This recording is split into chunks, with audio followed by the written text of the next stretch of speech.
তৃতীয় দিনের শুরুতেই আমরা দশাশ্বমেধ ঘাট থেকে হেঁটে সকালে চলে গেছিলাম আশি ঘাট। দশাশ্বমেধ ঘাট থেকে আশি ঘাটের দূরত্ব 2 কিলোমিটার। আপনারা চাইলে টোটো বা অটো করেও আশি ঘাট চলে আসতে পারেন, কিন্তু আমরা পরপর ঘাটগুলিকে দেখতে দেখতে হাঁটতে হাঁটতে চলে এসেছিলাম। বেনারস এলে একটা সন্ধে দশাশ্বমেধ ঘাটের জন্য এবং একটা সকাল আশি ঘাটের জন্য অবশ্যই রাখবেন। সূর্য প্রণাম বা সূর্য নমস্কারের পর এখানে গানের অনুষ্ঠানও হয়।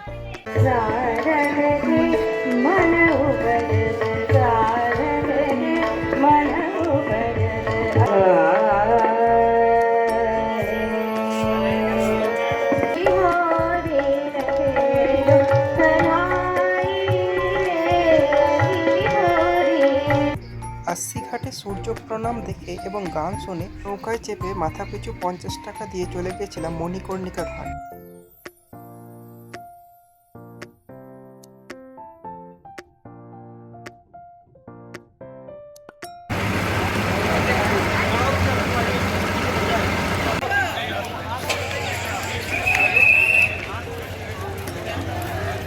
মণিকর্ণিকা ঘাটকে দ্য বার্নিং ঘাট ও বারাণসীও বলা হয়, কারণ এখানে মৃতদেহ প্রায় সবসময় জ্বলতে থাকে।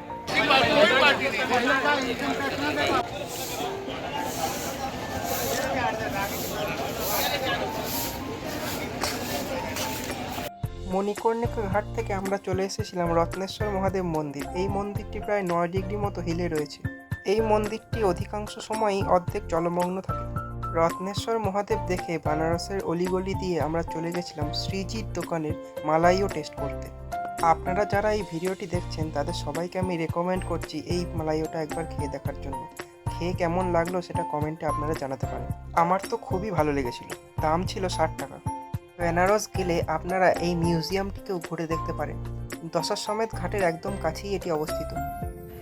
এরপর হোটেলে ফিরে ব্যাগ প্যাক করে আমরা চলে গেছিলাম বারাণসী স্টেশন। আমাদের ডে 3 এখানেই সমাপ্ত। 3টি ট্রেনের মধ্যে যে কোনো একটি করে আপনারা হাওড়া চলে আসতে পারেন। আমরা হাওড়া আসিনি, আমরা চলে গেছিলাম মথুরা এবং ঘুরে দেখেছিলাম বারসানা এবং বৃন্দাবন। সেই ভিডিও খুব তাড়াতাড়ি চ্যানেলে আপলোড হতে চলেছে। দেখার জন্য চ্যানেলটিকে সাবস্ক্রাইব করে সঙ্গে থাকুন।